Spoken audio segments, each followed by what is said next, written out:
Hey guys, what's up? Sarah here at Fisher Price Ranch, and today I thought I would show you how I make my homemade salve. Now, if you saw in one of my previous videos on my medical supplies, you'll see that I keep my homemade salve in my medical supplies to have on hand at all times. Now, this salve is kind of a multi-purpose salve. I came up with the ingredients myself. I've used it on many things, given it to friends, and they've used it. Some people say it's a miracle salve. I don't know. I just kind of threw it together. I just kind of looked at each ingredient and I decided, well, this ingredient is good for this thing and this isn't good for this thing. So I kind of generalized the salve and so I can use it for many different things. So I'm going to go ahead and go over my ingredients and show you, where I get them and how I use them. Alright, so a lot of my ingredients I'll either grow myself or I find it out in the forest. So I grow my own comfrey because I can't find that here in Arizona. So I keep it growing year round. Lavender, whoops, my lid fell off. Lavender, I purchased that. We have a lavender farm near us in Arizona, and so get it from there so it's nice and fresh.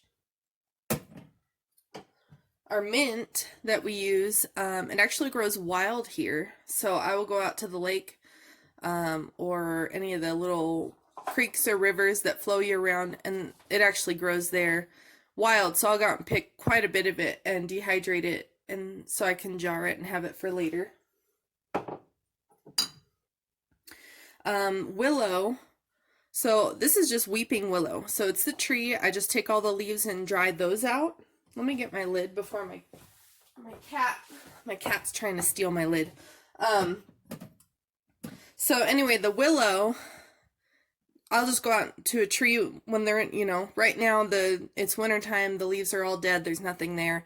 So spring, summer, fall, I'll go out and collect it and we'll grind it up and save it. So here's some of the comfrey that I've saved. And then we use our mortar and pestle to grind up all of our herbs. Alright, so what I do is I'll actually let this macerate for quite a few months. Makes it stronger. So what I did was I put, one more ingredient which I don't have on me is organic ginger. I try and use everything organic, all natural, since I picked most of it myself. I'm out of ginger though. I'm gonna have to get more. We grow it in our garden, but I didn't get any this year, so we're gonna have to grow extra next year. So anyway, I use the extra virgin olive oil, and then we put all the herbs in there and we let it sit. Now you want to shake it, once a day if you remember, and let it just sit, and the oils will soak out all the nutrients inside the dried herbs. And a lot of people will strain out the herbs when they make their salve. I don't. I know it's a little grainy, but it makes it a lot stronger, so I keep the herbs in there. Alright, so what we're going to do is we're going to shake this up and put it in our pot. Now, this has been sitting for, I don't know, probably 6 months. I'm going to make sure all the herbs go in there. Now, since it's been sitting so long, it's going to be very, very strong. So sometimes I will add a little bit more oil to make it go a little bit further.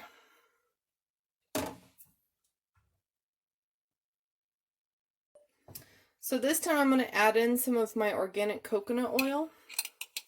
And we're going to do maybe about two or 3 tablespoons of it. Now, whenever I make this stuff, I don't really measure anything, so I don't know how much comfrey I'm adding. I don't know how much of any of the herbs I'm adding. I don't know how much oil, so I'm sorry I can't give you my measurements. I just kind of go by what I feel, I guess. Alright. So if I feel like I want to add more comfrey this time, I'll do that. If I want to add more, whatever. I just kind of go by what I feel when I make it.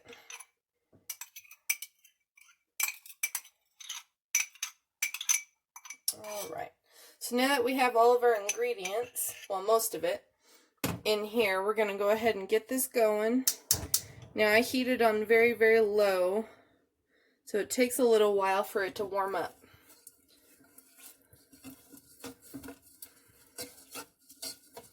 So we're just going to let all that coconut oil melt, and we'll get to a nice warm temperature. Alright, so while we're letting that warm up, I'm not going to wash my jar. I'm just going to start adding more to it. Now, I don't have any olive oil on hand, so I'm just going to add all my dry ingredients so it's ready. So I need to still get my virgin olive oil, extra virgin olive oil, and I need to get my organic ginger. But I have everything else. So I'm going to go ahead, and we're going to start with some willow. Now, willow is a pain reliever, and we're just going to add some of that in there.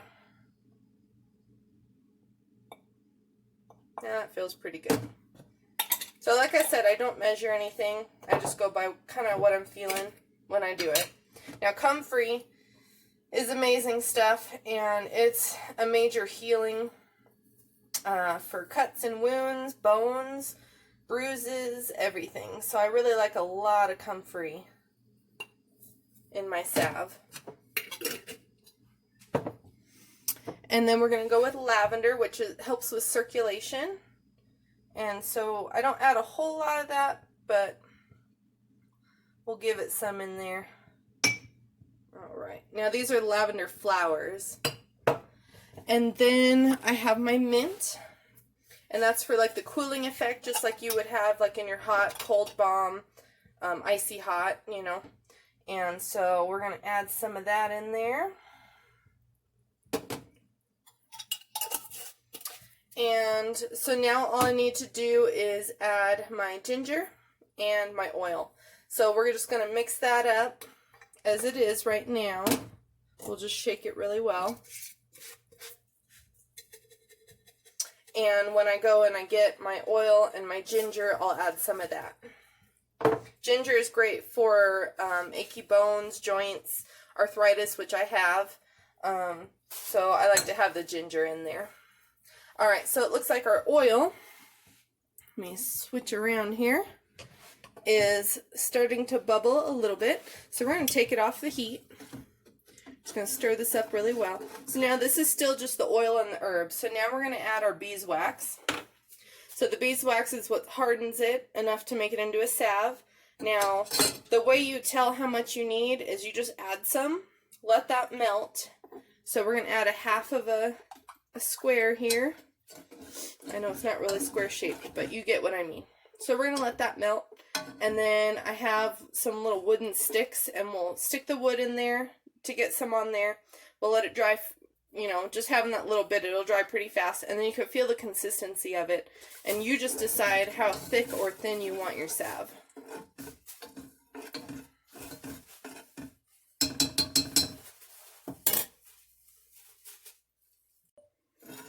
Alright, so we're at the point that our little square has melted. So we're going to take a toothpick, wood, and we're just going to swirl it in there for a minute, shake off excess, and then because there's not a whole lot on there, we can blow it dry.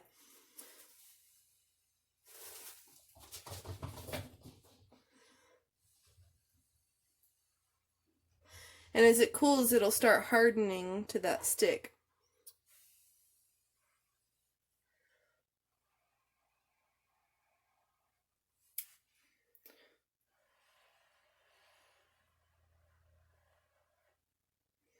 And then once I feel comfortable that it's dry enough to what it will actually be when it's fully dried and cooled, I'll check it on my finger. And you can see it is chunky. You can see the end of that tip there. I know it's hard to see, but you see how it's definitely holding. It's not like a liquid. You see a little chunk on the tip there. So I would say it still needs a little bit more. So we're going to add maybe another half.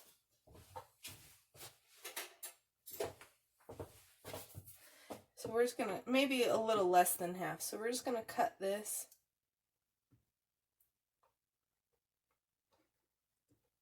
Okay. So we're gonna take another little bit and we'll let that sit in there and we'll let it melt. Whatever's on my knife, I'll just kind of slide off there. Try not to cut myself. Alright, and we got a few little pieces that came off with that. Didn't break clean, so we'll throw those in there. Alright, so while we're letting that melt, now we still don't have any heat going on this. It's just whatever the temperature is of the oil. I don't want it too hot, so we're going to let that melt. Now, I like to reuse medicine bottles because they have a locking lid, so nothing's going to ever spill. So I just clean them, take the labels off, and that's what we're going to put our salve in. I have bought small jars before, depending on how big or how little I want the jar to be. But this should be fine. I think it'll just fill the 3 bottles. So let's just get this to melt, and then we'll come on back. Alright, so we're at the point where there's just this little tiny bit left. Because we don't have this on heat anymore, it's just taking a little bit longer to melt. But it's just about there.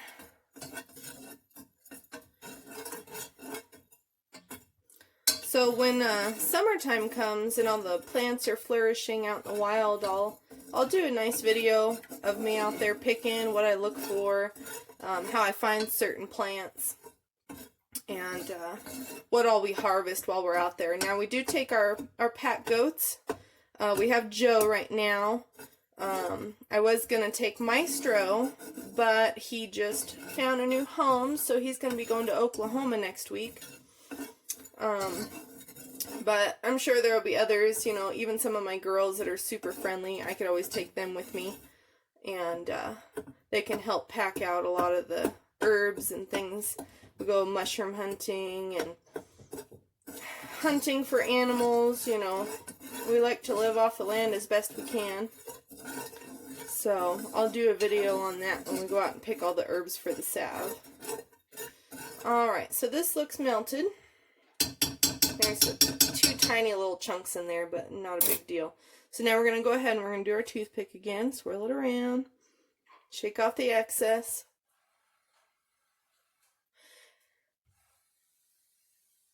Now already it's starting to cake up, and it's only been out like 5 seconds, so we're just going to keep cooling it off.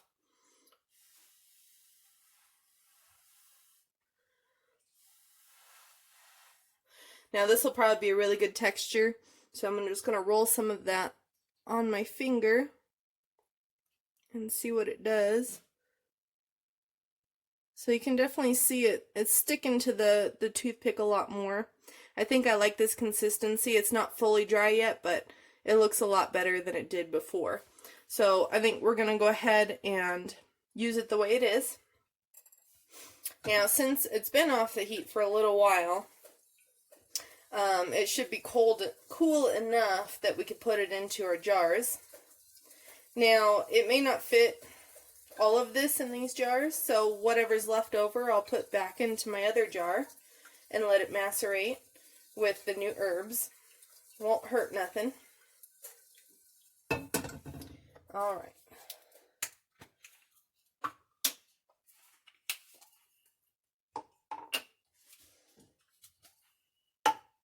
Okay, so we're going to go ahead and pour this in here.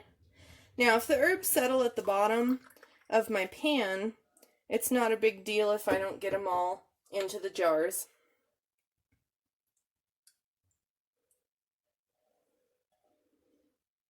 Because I'll just put it back into the other jar. Alright, so we're full there. I'm going to try and get all that oil off the side. Okay, so we're full, and we still have some in the bottom. And I don't like to waste, so all this oil I'm just going to put where I hurt. It's going to be nice and hot right now, so it feels really good. And if you saw my other videos of me having to spread my manure and haul it up for my pasture, I'm definitely hurting. Alright, so we're just going to try and shake the rest of this back into the jar. And we'll use the spoon to get any last bit.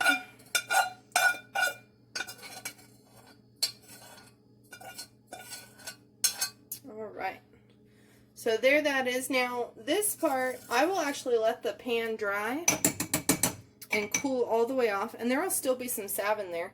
So I can use that later on today. You could see on the spoon right here, this is hardened. You can see it on my finger. So that's actually really good consistency. But I like to use what I can. So I don't mind scooping this off of here and putting it right on. Alright, so we're going to actually leave the lids off of these.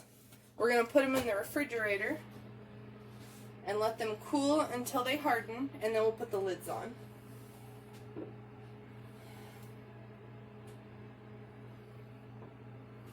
Alright, now, like I said, we'll have to get oil and ginger for this to get it macerating again. But this is my final product from what I made last time, my last batch. You can see it's nice and thick, has all those herbs in there, so it is grainy. You don't have to leave the herbs in there. I prefer it. I made some without it, and it wasn't as strong. So I definitely like to have the herbs in there, and I keep this in my goat medical kit. For instance, when Coconut Cream was attacked by our old dog, she had all those bite wounds, and so I put this on all of her wounds, and it helped heal her a lot faster. And it's really soothing, so I like to use it on just about anything, anybody. I had a friend whose cat had mastitis really bad, and my friend actually hurt her back, and so I gave her a jar of this, and she was putting it on her back, and the cat actually like got into the jar. It was eating it out of the jar and licking all over my friend. So she took some and she rubbed it all over her belly, and the next day it was gone. All the swelling was gone, no more mastitis. I'm not saying it's going to work on everybody, but just kind of odd that it did that, and we weren't even trying. So anyway, love this stuff. So I hope this was helpful, and I'd appreciate if you guys would click below on the subscribe button and let all your friends know, and we will see you next time.